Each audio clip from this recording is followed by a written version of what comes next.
In 47 BC, the course of Mediterranean history was reshaped by a decisive battle along the banks of the Nile. Julius Caesar, a master strategist renowned for his political ambition, joined forces with Cleopatra, the astute and enigmatic queen of Egypt. This conflict was more than just a military victory. It was a calculated maneuver aimed at securing Roman dominance over one of the wealthiest regions of the ancient world. On one side stood a Roman general with the vision to control the Mediterranean. On the other, a queen willing to risk everything to secure her throne. Here, we will explore the background of this alliance and the battle that defined the future of antiquity. What critical decisions were made under pressure? How did the merging of Roman military power with Egyptian diplomatic intelligence result in an unprecedented victory? Follow along to witness how the fate of a queen and the ambition of a general converged to shift the balance of power across the entire Mediterranean. In the late 1st century BC, Egypt was at a critical juncture. The legendary Ptolemaic dynasty, rulers for centuries, was in profound crisis. Cleopatra, one of the most remarkable figures in her lineage, saw her throne threatened by none other than her younger brother, Ptolemy XIII. Although they had been appointed co-regents, their rivalry escalated, and Cleopatra was forced to leave Alexandria, seeking allies to reclaim her rule. Meanwhile, across the Mediterranean, Julius Caesar was entangled in a civil war that had thrown Rome into turmoil. After years of successful campaigns and conquests, Caesar emerged as one of the Roman Republic's most powerful figures. Yet his rise sparked envy and resentment among the senators, particularly from Pompey, his former ally. In 48 BC, after Caesar's decisive victory over Pompey at the famous Battle of Pharsalus, he pursued his defeated rival to Egypt, where Pompey sought refuge. Believing that sheltering Pompey could place Egypt in Caesar's favor, Ptolemy XIII's advisors took drastic action. They deceitfully welcomed Pompey, only to order his execution, presenting Caesar with the head of his former rival as a token of goodwill. However, this decision proved a grave miscalculation. Rather than showing gratitude, Caesar was appalled by the brutality and disrespect toward his adversary. Caesar's arrival in Egypt in 48 BC marked the beginning of a long and intricate involvement in a foreign civil war that would reshape the Mediterranean's destiny. Upon his arrival, Caesar saw not just the end of his pursuit of Pompey, but also a stage rich with opportunities and challenges. Egypt was among the most prosperous and strategically located kingdoms of the ancient world, with abundant wheat harvests and a central position along vital trade routes. Securing an alliance with the Egyptian monarchy could be a valuable asset for Rome. Yet Caesar faced a critical decision: whom to support on the Egyptian throne. This was Cleopatra's moment. Determined and charismatic, the 21-year-old queen risked everything with a bold move to win Caesar's support, initiating one of antiquity's most renowned alliances, a union that would shape the fates of both a queen and a general, and alter the balance of power in the ancient world. The political instability in Egypt provided Caesar with a prime opportunity to expand Roman influence while ensuring stability in a critical region. He knew that an allied and secure Egypt meant a steady grain supply and a strategic partner in potential future conflicts in the eastern Mediterranean. However, to secure this advantage, he would have to mediate the turbulent struggle between Cleopatra and her brother, Ptolemy XIII. Caesar was a shrewd strategist, and he recognized that backing one side in the conflict could solidify his foothold in Egypt. The choice was complex. It required careful consideration of which sibling would be the most reliable and enduring ally. Cleopatra, on her end, was far from an ordinary young woman. Highly intelligent and ambitious, she spoke several languages and was well versed in science, philosophy, and diplomacy. Upon hearing of Caesar's arrival, She seized this opportunity to reclaim her throne and alter her destiny. She devised an audacious plan. In an act of both courage and desperation, Cleopatra ordered her attendants to smuggle her into Caesar's presence, wrapped inside a carpet which was unrolled before him. This almost theatrical entrance captivated Caesar's imagination. Cleopatra presented herself as the legitimate queen of Egypt, the only ruler capable of stabilizing the nation and safeguarding Rome's interests. Their connection was immediate, not only political but also personal. Caesar saw in Cleopatra not just a charismatic leader, but an ally who understood the significance of maintaining strong ties with Rome. Both shared ambitions and a desire to shape the world around them.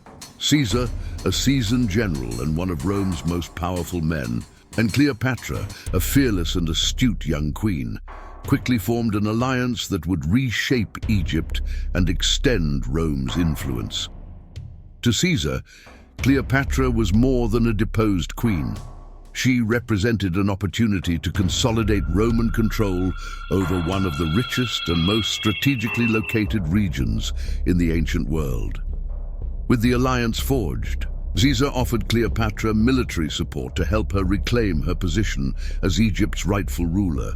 He instructed his troops to prepare for the inevitable clash with Ptolemy XIII's forces. Alexandria, the upcoming battleground, would soon become the stage for a decisive war that would shape Egypt's future and solidify the partnership between Rome and Cleopatra's kingdom. After formally supporting Cleopatra as the rightful ruler, Caesar understood that a direct confrontation with Ptolemy XIII was inevitable.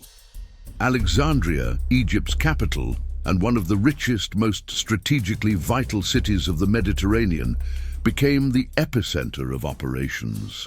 The city's siege intensified local resentment toward the foreign Roman forces, heightening tensions between the Romans and Ptolemaic loyalists.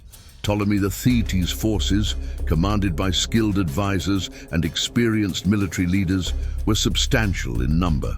In contrast, Caesar commanded a smaller contingent of Roman legions, relying on his extensive combat experience to compensate. He knew he would have to maximize his troops' capabilities and leverage the element of surprise to succeed. Despite his numerical disadvantage, Caesar had a crucial edge. The Roman legions were highly disciplined and battle-hardened, accustomed to rigorous training and relentless cohesion in warfare. Unlike Ptolemy's soldiers, many of Caesar's legionaries were veterans of previous Mediterranean campaigns, bringing with them a proven track record of victories over seemingly superior adversaries. Caesar arranged his troops in defensive formations, carefully using the landscape to his advantage and securing strategic positions along the coastline. Here, the Roman fleet could provide support if evacuation or resupply became necessary. But Caesar also recognized the specific challenges of fighting along the Nile's banks, where narrow, slippery terrain could just as easily hinder as help. Ptolemy XIII, on the other hand, believed he had a clear advantage: knowledge of the terrain and the backing of local forces. His army included warriors skilled in Egyptian and Nubian combat styles, along with mercenaries and militia, forming a large and varied force. Additionally, he had the support of a faction within Alexandria's populace, who viewed the Roman alliance as a threat to Egyptian sovereignty. As the waters of the Nile reflected the scorching sun, two armies prepared to determine the fate of an entire nation. In the days leading up to the battle, Caesar and Cleopatra collaborated closely, reviewing tactics and solidifying logistical support. Cleopatra's deep familiarity with the terrain and Egyptian customs provided Caesar with invaluable insights into the enemy's forces and exploitable vulnerabilities. For Cleopatra, this battle represented more than a path back to her throne. It was an opportunity to demonstrate her capability as a leader and sovereign before her people. With the Roman troops in position, both sides braced for the inevitable clash. Tension within Alexandria escalated, and along the Nile's banks, Where soldiers and artillery gathered, the stage was set for one of the most decisive moments in Egypt's history. At the first light of dawn, silence along the Nile's banks was shattered by the advance of the troops. Soldiers on both sides took their positions, fully aware that this battle would determine Egypt's fate. Ptolemy XIII, confident in his forces' numbers and his advantage of familiarity with the terrain, ordered an initial offensive. Meanwhile, Caesar, with the seasoned calm of an experienced strategist, instructed his troops to hold their ground until the enemy approached. The Roman legionaries, armed with their short swords and rectangular shields, formed a solid line protected by the testudo, or tortoise formation. Under Caesar's command, they maintained discipline, waiting for the right moment to counterattack, a tactic that required both patience and precision. As Ptolemy's soldiers surged forward, they encountered the seemingly impenetrable wall of the Roman legions. Caesar knew that the Roman advantage lay in close-quarters combat discipline, so he ordered his troops to stand firm until the last possible moment. The Roman organization proved effective. As the Egyptians attacked with longer spears and swords, the legionaries swiftly closed the gap and pushed the enemy back, controlling the battle's rhythm. Ptolemy's commanders attempted a flanking maneuver to outmaneuver the Romans, but Caesar anticipated this and dispatched a supporting unit to reinforce his flanks. With near-perfect synchronization, the Romans repelled the attack and began pressing forward toward the center of the Egyptian forces. As the battle intensified, the terrain near the Nile became both a challenge and an asset. Under the heat and the swirling dust, visibility was limited, and troops on both sides faced the risk of being pushed into the river's depths. Some soldiers fell into the Nile, either trying to escape or forced over the banks by the enemy lines. The swift currents claimed men and equipment alike, with the Nile becoming a silent witness to the brutal struggle. For Ptolemy, the situation spiraled out of control. His initial confidence gave way to despair as his soldiers, less disciplined than the Romans, broke formation and began to retreat. Sensing the enemy's hesitation, Caesar ordered a decisive assault. The Roman legions advanced in unison, breaking through defenses and pushing forward with relentless force and combat experience. The battle-hardened discipline of the Roman legions proved decisive, transforming the conflict into a crushing victory that would seal Ptolemy's fate and end his dynasty's rule. Amidst the chaos, Ptolemy XIII attempted to flee. Surrounded by Roman troops and with no clear escape, he found himself trapped along the riverbank. In desperation, he boarded a makeshift barge to cross the Nile, but the overloaded vessel capsized. His gilded armor pulled him under, and he drowned, marking the final blow to his ambitions and his army's total defeat. With Ptolemy's death, victory for Caesar and Cleopatra was assured. Once again, the Roman legions had triumphed, consolidating Rome's power and securing Cleopatra's position as the sole sovereign of Egypt. With the decisive victory over Ptolemy XIII, Cleopatra solidified her position as Egypt's absolute ruler. Supported by Caesar, her authority was restored, bringing the much-needed stability after years of internal strife.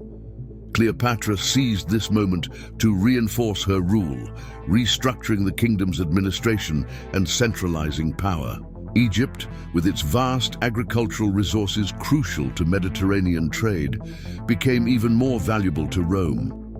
For Rome, Egypt was a keystone in its strategic expansion. Control over Alexandria and direct access to Egyptian resources, especially wheat, which sustained the urban population, provided vital security. With Cleopatra on the throne, Caesar established a diplomatically advantageous and reliable relationship, cementing Roman influence over one of the wealthiest regions of the ancient world. However, Caesar's alliance with Cleopatra introduced political challenges. Upon his return to Rome, he would face criticism and suspicion from his opponents. His close relationship with a foreign monarch sparked fears that Caesar might centralize power, undermining Rome's republican principles.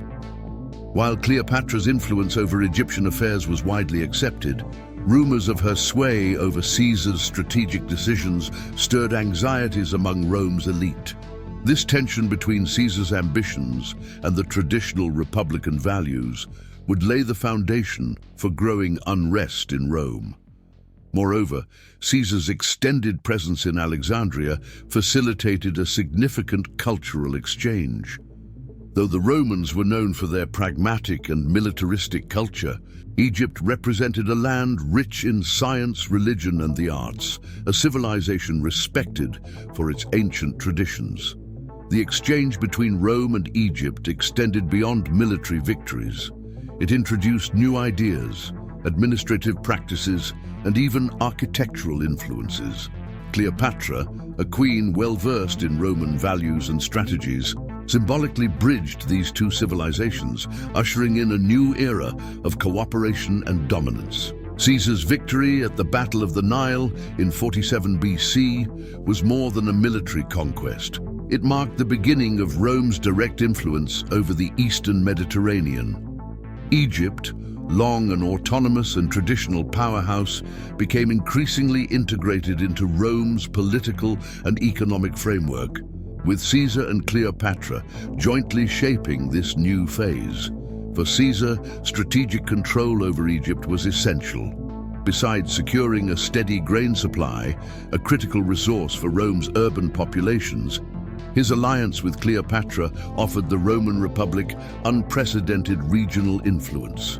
This victory accelerated Rome's expansion, establishing a relationship of dependency that would deepen over the coming generations. As Egypt's ruler, Cleopatra played a complex and ambitious role.